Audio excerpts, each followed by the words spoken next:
शाहकोट जिला ननकाना में मुस्लिम लीग नून के रुकन पंजाब असम्बली और चीफ व्हिप राना मोहम्मद अरशद के घर डकैती के दौरान डाकू ने घर का सफाया कर दिया। रुकन पंजाब असम्बली राना मोहम्मद अरशद ने बताया कि उनके डेरे से मुल्हिका घर पर रात 2 बजे के करीब डकैती की वारदात हुई। मोहम्मद अरशद की बड़े भाई और भतीजे को असलहे की नोक पर यरगमाल बनाकर डाकुओं ने तलाई जेवरात, नकदी, लाइसेंस याफ्ता असलहा और ज़रूरी सामान लूट लिया। शाहकोट जिला ननकाना में मुस्लिम लीग नून के रुकन पंजाब असम्बली और चीफ व्हिप राना मोहम्मद अरशद के घर डकैती के दौरान डाकू ने घर का सफाया कर दिया। रुकन पंजाब असम्बली राना मोहम्मद अरशद ने बताया कि उनके डेरे से मुल्हिका घर पर रात 2 बजे के करीब डकैती की वारदात हुई। मोहम्मद अरशद की बड़े भाई और भतीजे को असलहे की नोक पर यरगमाल बनाकर डाकुओं ने तलाई जेवरात, नकदी, लाइसेंस याफ्ता असलहा और ज़रूरी सामान लूट लिया।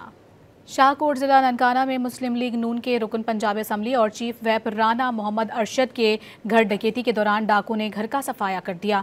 रुकन पंजाब असम्बली राना मोहम्मद अरशद ने बताया कि उनके डेरे से मुल्हिका घर पर रात 2 बजे के करीब डकैती की वारदात हुई।